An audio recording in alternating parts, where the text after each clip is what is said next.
Welcome to The Elephant in the Org, presented by the Fearless People Experience. Do you know those things in the workplace that make work suck, but remain unchanged?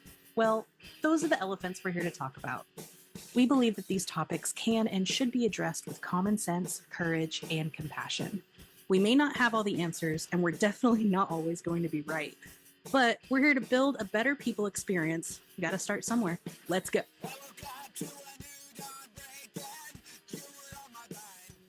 Welcome back to the Elephant in the Org, everyone. I'm Danny Glutch. I'm joined by my co-hosts, Kasha Dora.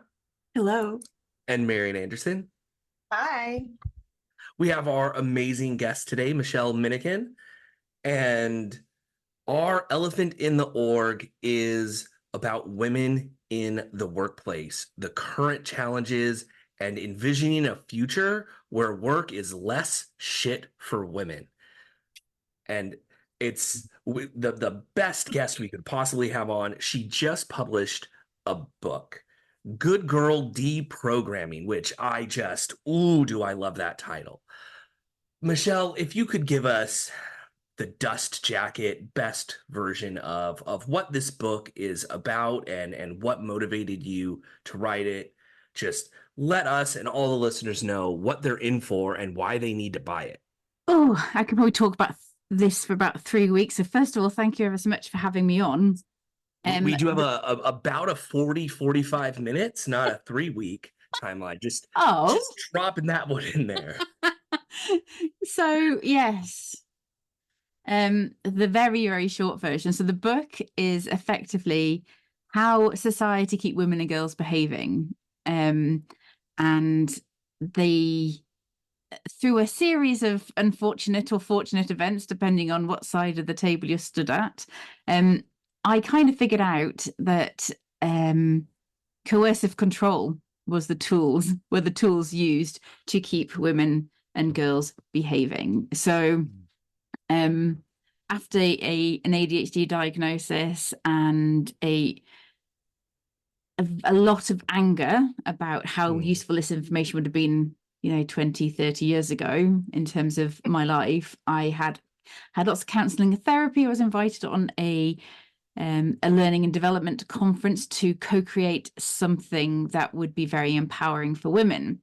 And we were talking about this concept of this good girl conditioning. So how society trains women, well, girls from birth to be nice, to be kind, to share, to put people, everybody in the whole wide bloody world in front of themselves. And me as a psychologist or professional nosy Parker, I was wondering, like, how does this happen? And interestingly, literally on day one of university, we found out about classical conditioning. So the whole kind of Pavlov's dogs thing. And I, in my research, came across a chap called Albert Biderman, who was a US social scientist who was asked by the military to figure out if the Chinese had a magical brainwashing machine. Turns out they didn't, sadly, because that would have been fun to use, wouldn't it? I mean, you had me at the word magic. If they just were like magical brainwashing, it's not like it's going to be a laundrette. No. I was going to go on Temu today and look for one, so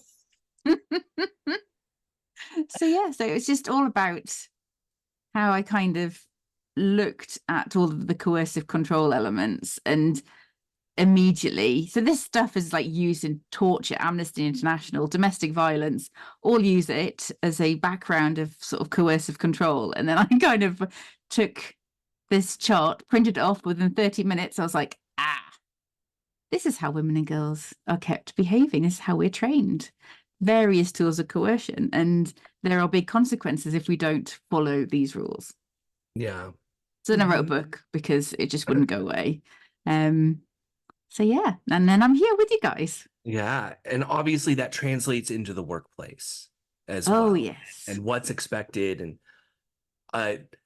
the idea that there's this this sweet spot, this Goldilocks zone of you can't be too much this or too little that, and still maintain your womanhood, but also maintain your workplace standing. And that's I'm very grateful that I haven't had to encounter this, but it makes sense, and I've seen it in my experience growing up, and from women that I've talked to, and how just damaging it is, how challenging it is to navigate, because it's almost as if it doesn't matter who you are, how self-confident you are, you're almost gauging every meeting and every room you step into. How much do I get to be myself, or how much do I have to dial it in to find that sort of like sweet spot zone? And Yeah, it it's changes as well. It does, right? Yeah, it changes based on who's in there, right? it does. It changes based on who's in the room, what your climate is. Like, I mean, I've worked places where everyone referred to management as the boys club, right? Like, and that was just the reference that people made without any kind of prompting, right? Like, this was a very diverse group of people. And then you have the other end of things when it comes to that Goldilocksing, I think, especially in the workplace, where sometimes it's also the dangling of the carrot, right? The same standard that fits for the gentleman that you work with might not be the same standard to get you a promotion, and you got to work double or triple as harder. And it's well, I know Michelle talks about it beautifully, but it's systemic ultimately. Yeah. In that end of things, how the Goldilocksing occurs. And I think a lot of the time,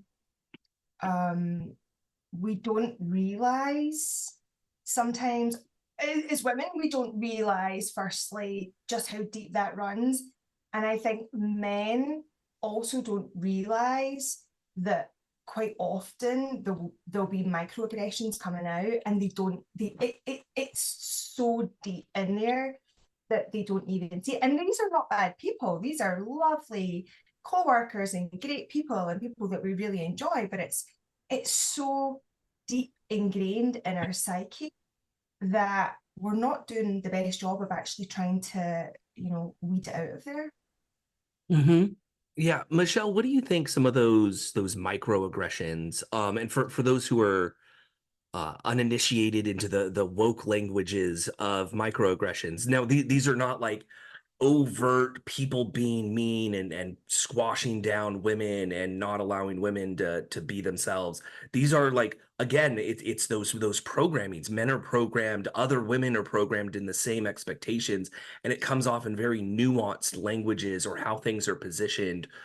One thing I used to like to do at least once a semester to when I was teaching courses at the university was to, instead of, hi students, or, welcome to the class, hi girls, and just see responses, because it's totally common for me to say, oh, hey guys, how are you doing, in this group where I am the only guy.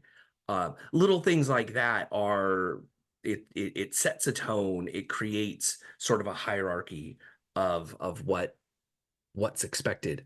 But what are some of these attributes, traits that women are either labeled as or are very conscious about trying to avoid, Michelle, that you think are the microaggressions are really based around? Oh, there's just so much. It could be as little as an eyebrow raised, that a woman dares to speak up about something, or blaming a woman. This thing happened that was bad, but obviously the woman was asking for it, and that's like in every sphere of life. And I got sent actually by one of my friends an interesting meme the other day, and I'm sure you've all seen it. It was a case of what's the difference between aggression and being assertive, being aggressive and being assertive. And Yeah. the sort of the punchline was your gender. Oh. That burns. Mm-hmm. That burns. Oh man. Yep. Yeah, But that's it's a true thing. and it's little things like that, right? So it's the same actions, right? The same actions that would be considered, just being assertive, taking proactive, all these like positive languages, proactively doing something versus aggressively doing something. And it's the same actions. The difference is the gender of the actor. Yeah. But it's And the same as like asking for things. Like, you know, a man wouldn't think anything of asking things, but for something, and then a woman comes along and she's either too needy or who does she think she is, the Queen of Sheba? mhm. The Queen of Sheba is actually awesome, by the way. You know, finding out what she did, amazing. I'd love to be the Queen of Sheba. Turns out. I'm gonna have to YouTube some videos on that one. Uh, history, not my strength. Mm. So I think that begs the question, and it's one of your favorite questions. This is not like great podcasting on my part. It's great planning on Marion's part. Is one of your favorite questions is, what would a mediocre man do? What would Danny do? Right? Is a woman allowed to get away with those comments, with that behavior? And I think that's a really good framework for moving forward actually out of this. Is, you know, are we judging women? If, you know, if just the regular man would do this, would we label them that way? No. And I really think that's such a helpful question. But what started you looking at work and actions and women in work through that framework? Well, I think it's mostly because I was a woman in work, and I saw what happened to the, you know, the different genders, and work was not built for women. You know, when work, you know, the modern day work was invented, you know, the man went out in a very heteronormative relationship. The man went out, you know, making bacon, going out all day, swanning off, focusing on his career, came back, and the woman had the house all lovely, dinner, pipe, slippers, you know, all of that crap. And then when women had to go into the workplace didn't change to accommodate us. So we ended up with like 2.5 jobs. You know, even if you're not married with children, you'll have friends to take care of, or parents to take care of, or neighbors to take care of, because we're just assumed to be the caretakers, givers, the caregivers, because we're women. Yeah. And we always end up doing 2.5 jobs instead of a man, bless him, lucky sod that he is. He can just, you know, go into work and just think about work and do his work. Whereas our brains don't work that way. I think Yeah, that that's really interesting, Michelle, especially because there have been so many reports with the conversation of return to office, return to work, remote, hybrid, all of that. And a lot of the statistics that people are starting to measure and starting to release their reporting on it. I saw it. I wish I could remember what the numbers were, but it basically said that this whole mandate that's coming, the people who it's impacting the most is women. Mandate. You've seen that? they never woman date anything. Oh my God. Oh, I feel like my brain's like vibrating. Not the coffee, it was that statement. Yeah. But I mean, the numbers were really heavily skewed towards the impact of women in the workplace, because everything you just detailed doesn't stop because you have a career, right? And you have to adjust around it in order to maintain that 9 to 6, 8 to 5, whatever it is. And that remote and or hybrid work experience for women has made it infinitely impactful in a way that like women want to fight for, in a way that potentially their male counterparts don't. Yeah. Yeah. I mean, as a male who's very involved in caretaking of children, I also want to say that remote work is great for us. For those who care, but again, it's more of that it's an option for me, right? It's not the social expectations that I do so. The thing that interests me, what Kasha just brought up, is the other population that has benefited so greatly from work from home. Which population? I see Kasha nodding. I think she knows. It's the disabled community. Exactly. Yeah. It's anyone who needs support outside of your standard. I think it says a lot that being a woman and having those sorts of social expectations is akin to, right, not like a disability, but just it's like an added burden that is needed, and that flexibility helped that. So of course that's a population that was really helped by it, is because you needed the flexibility because there is an extra burden. And that's, I think as well, there's that poisony, toxic emotion of shame that comes along with all of this as well. Again, particularly if you're a woman. If you're a woman with a disability, and you feel that you require that additional support to be able to be in the workplace, like I'm really honest. I've talked about this before. I have PTSD, and it's been something that's been quite new for me to understand, but explains decades of old behaviors. And I work better at home because I'm more productive. If I'm stressed, I can get down, play with the dogs, reset myself. In a chief people officer role is no picnic, right? It's a really emotionally taxing role. But we feel a sense of shame quite often. And I think also for more earlier in our careers, we haven't quite developed that toughness yet to say what we need. I couldn't equate this, but I would wonder if you had me and a male counterpart side by side, if the same level of shame would be felt by both parties if we were in a similar circumstance. Yeah, I see Michelle shaking her head. Oh, hell no. Hell no. Well, my one of my questions I'm really curious about is, why don't we hear about girls in school and universities with imposter syndrome? Yeah.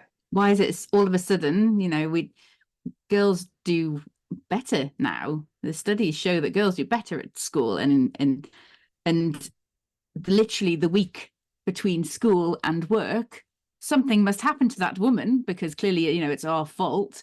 That then all of a sudden we lack confidence, we have, self-doubt, imposter syndrome, and it's like, what?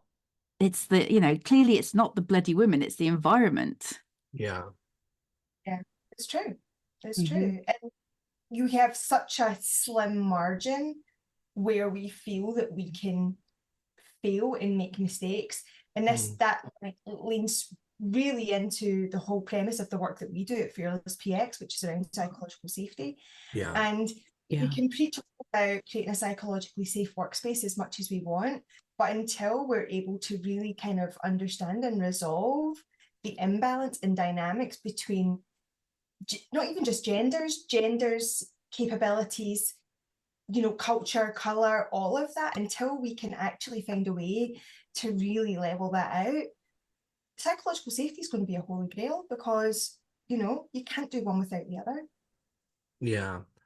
I wonder if one of those differences between school and women succeeding and excelling and being, generally ranked across all fields of studies as like the top percentage in school versus, like, again, that next week or sometimes even overlapping feeling imposters of being a top performer at work. One of the parts of school, especially in America, is it's very, very individualistic. It's very like, just on your merit, how good are you? Like, you're not really expected to carry things, or there aren't a lot of social expectations of caretaking, because everyone's grade is just their grade. You pass or you fail based on you doing the test. So there's less of those social expectations of the women to come in and support and caretake and make sure everyone comes along. And then all of a sudden they step into the workplace and it's like, oh, wait, why didn't we get this, person's birthday party all organized? Who dropped the ball on that one? Clearly none of the men dropped the ball. Right? Non-promotable tasks, isn't it?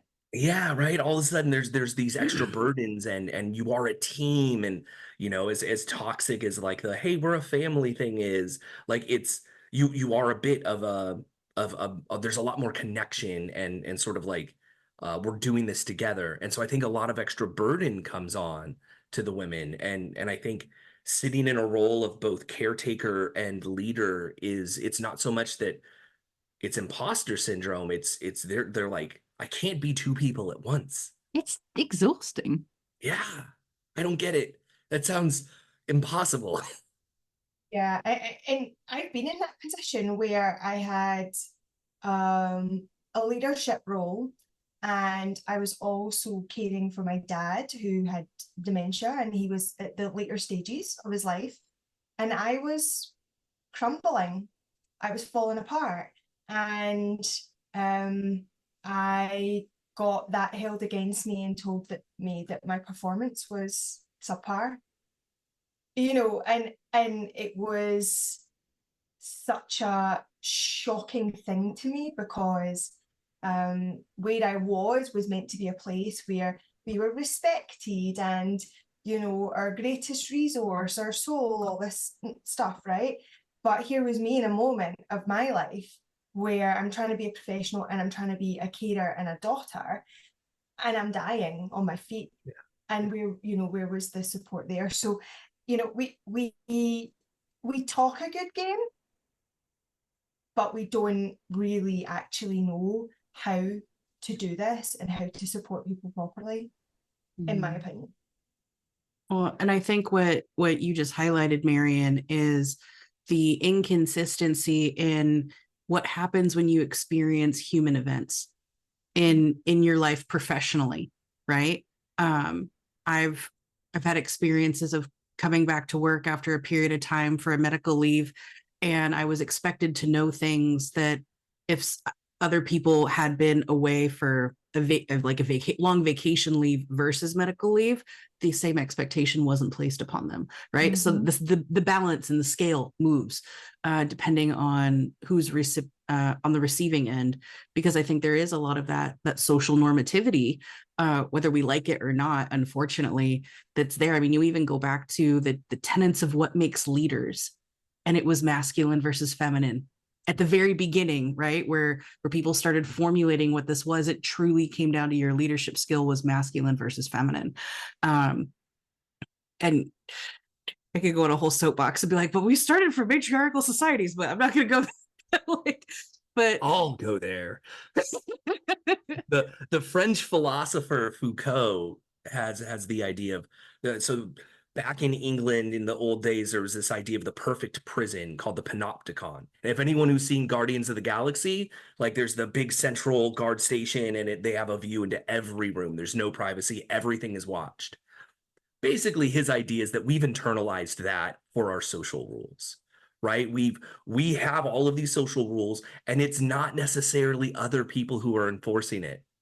We start to enforce it in ourselves. And I think that's where Marian was bringing up that shame bit of we are our own guards, and it is a scary thing.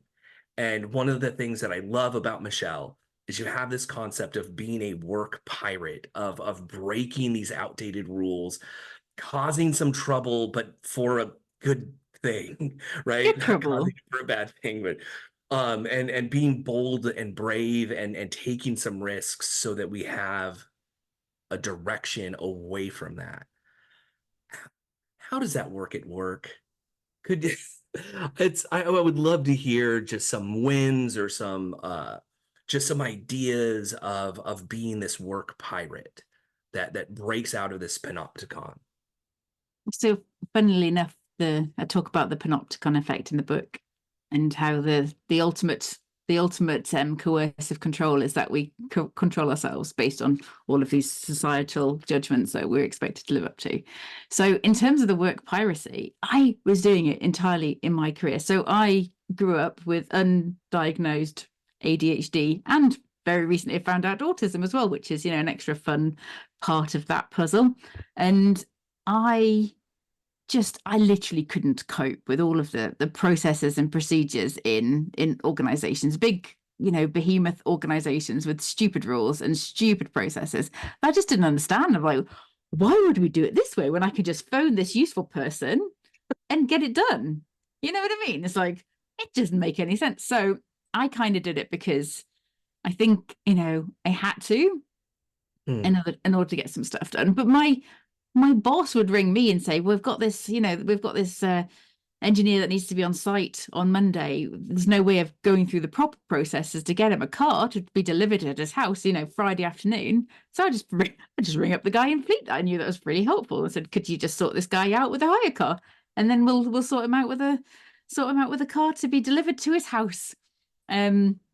on Tuesday, you know, and so it's all about figuring, and I kept saying to him, my way is like, it's quicker, it's cheaper, it involves less paperwork, less people, less process. But apparently organizations don't love that. But it's all about doing things and asking for forgiveness rather than seeking permission, and finding your helpful people. So, you know, in all of these studies on culture, there was loads of like weird anomalies, and they found out it was that in the olden days when smoking was a bit more like socially acceptable, the smokers had this like Bush telegram thing, and they'd all find out, and they'd all like know how to collaborate and who the useful people were.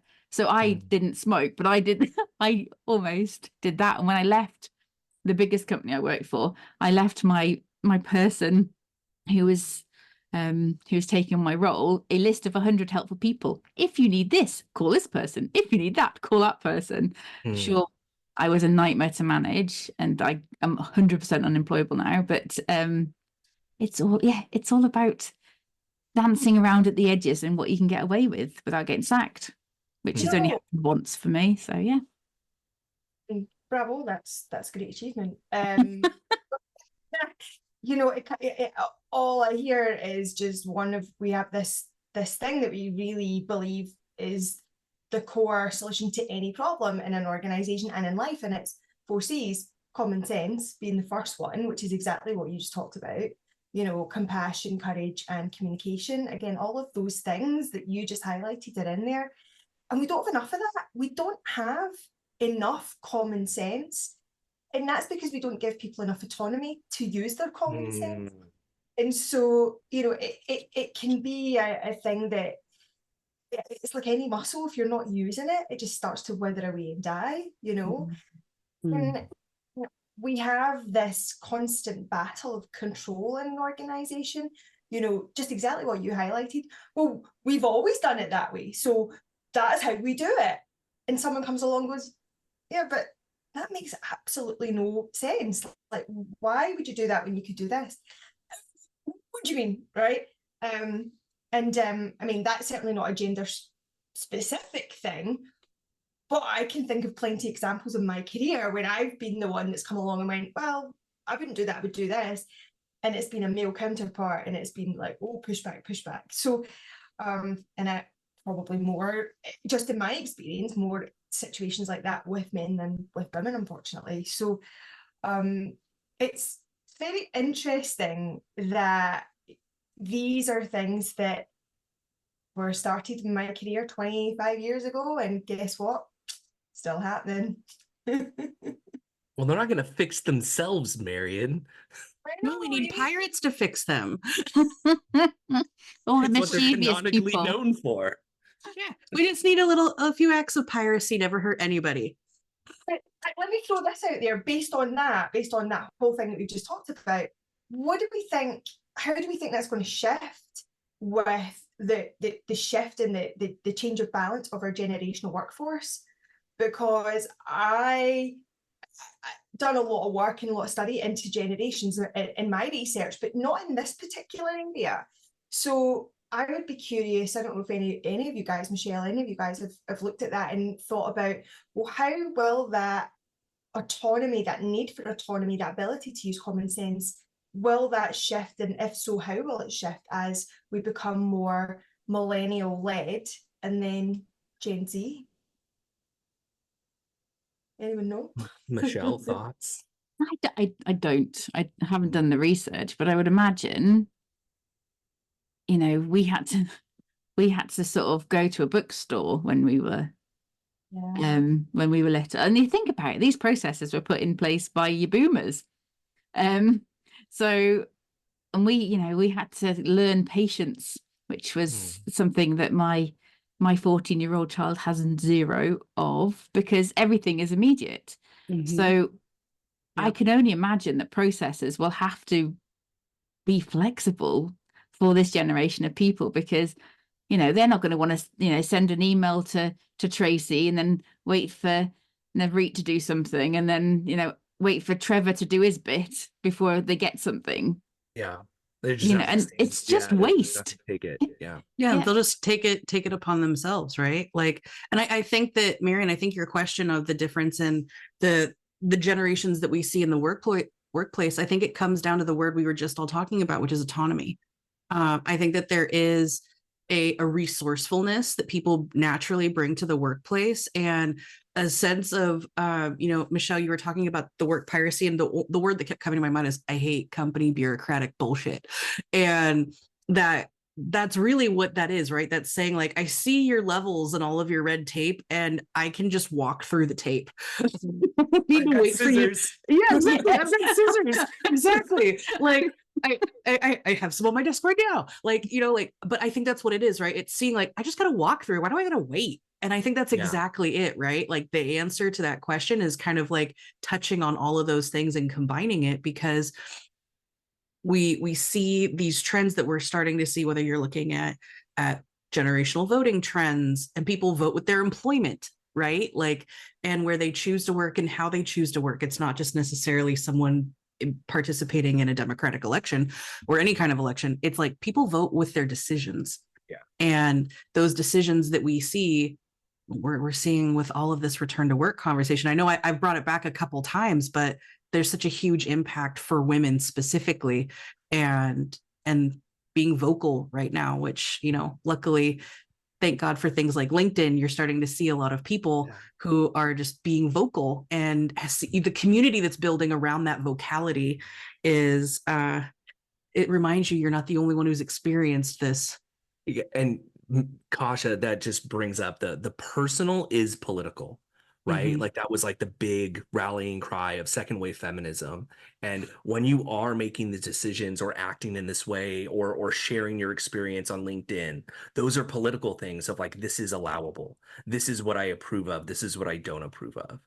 And oh boy, one of those things, the autonomy.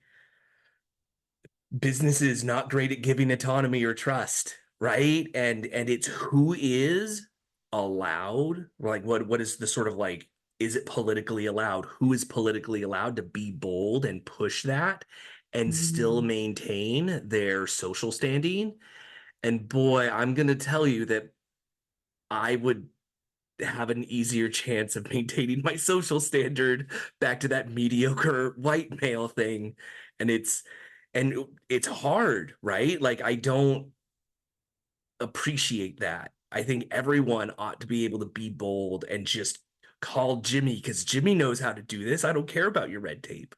And there's going to be a large group of the younger generation who, especially Americans, kids don't get a lot of autonomy and trust. It's one of the reasons why we have such a hard time transitioning to adulthood with things like alcohol, because we've never been trusted with handling it properly. It's always been a cops and robbers things of, like, all the adults are the cops and we're just trying to get away with as much as we can. And, like, that's a horrible thing, but it's very much a part of American culture.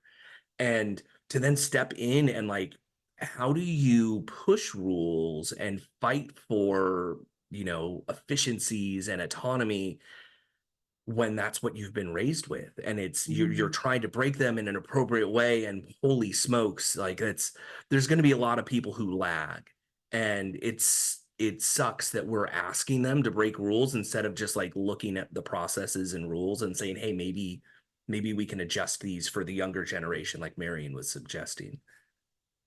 They're not going to, though. They love some red tape. It's interesting, though, isn't it? That it's all about finding your little gang of rebels, your gang of pirates, and with more people talking and doing. That's how you change things. It's not just somebody with a loud voice. You can do it quietly. You can do it mischievously around the edges. You don't have to. It doesn't have to be big and bold. And Danny, stop saying that you're mediocre. I'm sure you're awesome. I have a fairly average background. I mean, yeah, well, I think one of the the awesome things about this next generation and the sort of like doing it quietly and not having to whatever is the access to information, right? Just like the LinkedIn exists, YouTube exists, podcasts like this one, and you have a podcast. Tell us a little bit about your podcast, and I know that a big part of what you're doing on your podcast is creating a community, trying to get people to come together, to live differently, to act differently, to just, I mean, even be a support in trying to handle the hardships that specifically women have in the workplace. Tell us a little bit about that work and how you see that as a function of this change. Before you do, I want to hear Danny tell us the name of the podcast. Oh, how do you read an asterisk? Say it. Okay, so it's unfucking work, but there is no U. So the U is silent. It is replaced with an asterisk. Yeah, that's to get around Apple's he gets upset. Oh, that's I was wondering what it was. Oh yeah, I'm quite That happy makes to. sense. It was just Happy it was to just say her, she's just a bit of a punk. That's all. Just use an asterisk in the name of the punk movement. Little rock and roll or whatever that symbol is. I don't know. So yes, we when it's quite funny. So I've been working for myself since 2016, and my parents. So I had a typical sort of psychologist. You know, I always knew what I wanted to do, because I'm a nosy Parker, and my kind of question as a 5-year-old was why. I grew up in Northern Ireland during the Troubles, so you know, I'm not surprised. You know, the PTSD stuff, and so psychology degree, master's in occupational psychology, went into proper jobs, and then completely burnt out and just could not anymore in 2016. I got sacked. And then I was like, nope, not doing this anymore, set my own business. And I set up a very boring professional psychology practice, you know, like everybody else does. And I just couldn't, for the life of me, write anything. I was just like, I'm so bored of this. You know, what's you know, what do I do for marketing? Because it just bores the shit out of me. And read a book called Be More Pirate, which was a massive turning point in 2018, because it made me realize there's loads of people like me out there, and let's just do it. Let's go mental. So during the pandemic, you know, like you do, I was sitting here like just going, this is boring. I can't even write anything. I've spoken to my partner, who's my partner and my partner. So working with your partner's fun, isn't it? And so I was just like, we need to rebrand. And then within half an hour, we'd come up with a name, Work Pirates. And we try, you know, when you try to think of what the strapline is and to explain what your business is. And I was like, it's just like unfucking work, but is there a professional way of doing that? And I had a community of people on at the time, and I said to them, is there a better way of saying unfucking work? And they were like, no, I think that works. I'm like, okay. Yeah. Then I said to my parents, because you know they're not normal as well, and in the nicest possible way, you know, this is we're work pirates and we've unfuck work. And they're like, oh, this is like the first time in like 20 odd years we know what you do. It's like, great, that works. I love a good concise descriptor. That is, it's beautiful.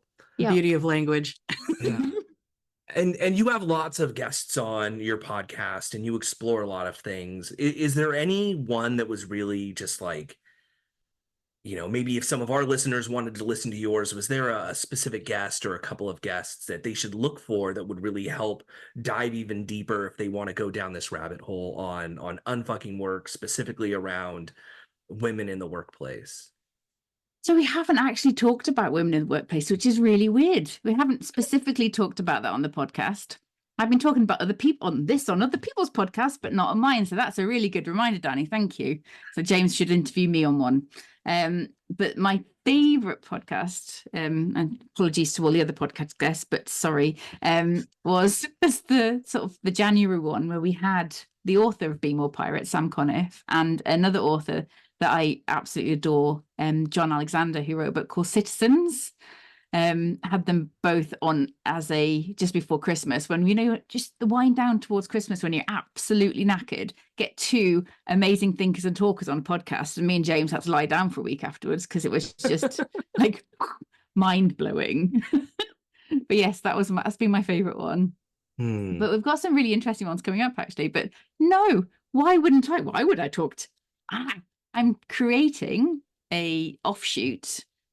I'm creating the Good Girl Deprogramming podcast, and I have got some interesting women and men on that I booked in to talk about that. So that'll be, I keep saying in the spring, I'm like, but in the spring now, I'm like, in the spring, like later on in the spring. Many side of spring as opposed to the of spring. Yeah, summer spring. I don't remember what the groundhog said about spring, but it's rainy here in California, so it is deep winter. Okay, thank you.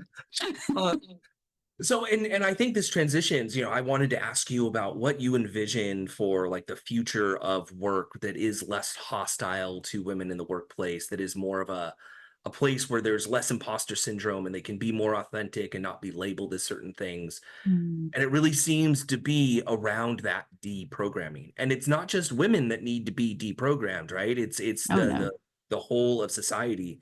What does that look like? What are steps in that, or discussions or groups that need to be formed? Solve the problem. So it's threefold. So one is we have to, as women, realize that this is a thing. And that sort of awareness, which can be quite traumatic actually, that this is a thing. It's like, do I need this, or is society telling me that I need it? It's that kind of level of who am I, existential crisis. So there's the supporting women through that awareness. Secondly, men need to understand, and I'm being very binary here, but men need to understand what it's actually like to be a woman. Because I think they think they know, but they don't. So we need to have more conversations, and we need to be listened to, and we need to have men supporting that and making other men listen. Like, listen to this woman. And what's the most important thing for us men to be good listeners and understanders of? What are some of those key lessons? Is it just that this exists, or is it like any specific things? What are it impacts different people differently. So it's almost a case of, I think what I'd love, is to have a magical brainwashing machine to enable men to be able to read our minds, because I think we don't help ourselves sometimes as women. We just like kind of be resentful and grudging rather than actually feel comfortable and confident saying that's not okay. That Brené Brown, clear is kind, unclear is unkind. So creating an environment, a climate that we feel safe saying that, because we don't feel safe in most relationships, most environments. Oh man, I know, Marion, you probably want to talk about psychological safety right now. It's more of a personal anecdote, but I just had last night an experience where, not a work-related thing, but where I called out the behaviours of a gentleman, let's call him a gentleman, because basically he was giving me unsolicited flirtatious attention, shall we say, and I said, do you know what, I didn't ask for this, let's not do this.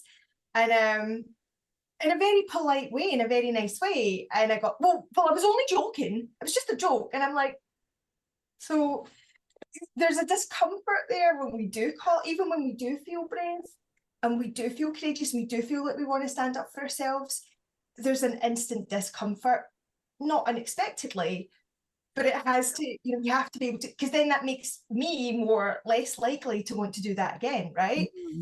How do we break that cycle? That's the thing. We can be brave all day long, but Yeah, you can be clear knowing that it's kind as much as you like. That doesn't mean the next time is going to be very easy, because oftentimes there's that pushback. It's hard, or you even get labeled as certain things by doing Yeah. it. Exactly. It's Yeah. definitely not women, Danny. Yeah. No. But Sadiq Khan, the mayor of London, had his campaign that came out, and it was like, ridiculed all over the internet. But, I think he had the right idea that if you see, as a man, if you see toxic behavior happen, you just say, mate, mate. Have you not seen No, it? It's all over the place. I mean, that actually, right? And I like to say that what culture really is what happens in the meetings, what's allowed and what's not allowed. Mm-hmm. And that's exactly what it is when someone says something off color, or does something that isn't allowing a woman to, be authentic, or is labeling a woman some way or another. Mate, what are we doing? Well, no, we don't do that. Dude. Yeah. Dude, Yeah. right? Like, it actually really is. And I thank you for calling that out, because I do imagine that is something that could get ridiculed on the internet. But like, no, that's what we need to do. Like, if society were to adopt that, like, that's a deep cultural change that Mm-hmm. is kind of what's needed. Just say mate. Yeah, Bro. if you just look at the sort of the violence against women and girls thing, it's almost, we're the ones that get all of the advice, to hold our keys in our hands, don't walk alone, don't wear ponytails, all of this stuff. It's not us. Yeah. This is not the problem. That was like my whole college career, going to school in downtown. I definitely did that, the keys in the hand, the whole 9 yards. Like, I also would like to posit, maybe instead of like dude or mate, just going, ew. just give him the Danny squint. I mean, I think you're all very right. I think all of those things, maybe ew with the Danny squint, because then it's like, ew. No, ew is one of my favorite bits of feedback. It really is. It communicates so much, right? Like, psychologically, even. I know you know this, Michelle, that the ew, the grossness of, oh, this is unhealthy. This is not allowed near us because it's not healthy. Ew. Like, push that away. We don't want that near us. Like, that is some magical cultural stuff, and it can really, really impact change. But If we you're have to be safe aware enough of to do it. Yeah, I mean, but use one of those things that you don't have to be, super eloquent or even well read. And oftentimes when you are well read and you're like, excuse me, we shouldn't do this behavior because of X, Y, and Z, it gets a lot more pushback and isn't as allowable as like, ew, come on. No. Right? Well, Like that. why do you think that's appropriate? Yeah, right? That's much better than trying to lecture someone. What do you mean by that as well as a good one? Oh yeah, trying to get someone to explain an off-color comment will typically turn into what Marion just mentioned, right? It was just a joke. Yeah. Darvo. But they know, right? That's them trying to save face, but they know what they did. They know. Mm-hmm. Yeah, and it wasn't a joke. The third thing I forgot to say is obviously we need to understand how it impacts us. We need to get the male allies in to help, and you guys need to drive this. And then the third thing is organizations. We just need to have a look at it. We almost need to throw it out and see what would work for everybody. So I've done a lot of work with neurodivergent folk, and it's really interesting to see that what works for autistic and ADHDers, it's clear language, some that task autonomy, and some personalization, some job crafting. Love some job crafting. Yeah, it works. It works for everyone. Yeah. Clear expectations, rule setting, clear, actionable feedback, all of that stuff. It's not. It's like, it's not rocket science. We know what we need to do. It's just not being done. And that's a whole other point. It really is. It is. Oh man. Well, that being said, everyone should read the book. I'm going to wait. You promised to do an audiobook narration, and I'm waiting for that because Good. That's good pressure want because it- I need people to pressure me into doing it. I want to hear your voice read it because love the accent. Oh, thank you. And I think everyone should either read it or listen to it because it's amazing. Also check out the podcast app. Okay, so what do people put into the search bar to find your podcast? Dave just write unfucking work, it works actually hilariously. So I think Google goes, I know what you're trying to do there. So but they should put in the asterisk instead of the U. No, just put the U in. Just put in the U. Yep. Okay. So just Google unfucking work. Yep. And you'll find Michelle. Yeah, we'll put the link in our show notes along with Michelle's LinkedIn and link to the book.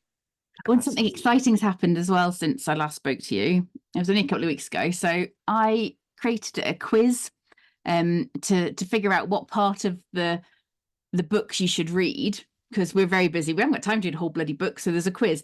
But after I'm doing some workshops in organizations and realizing that some of the language in the quiz is quite like life and relationships and life.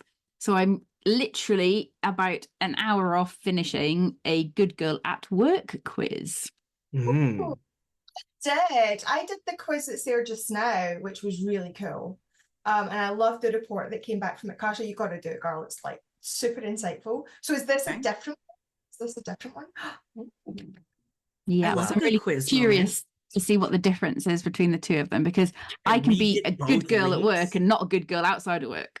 Can we get links to both quizzes? Yes, I will send you them as soon as it's done. I need to test Those it. will be in the show notes because we are a legit official podcast. Is that it? Any last thoughts?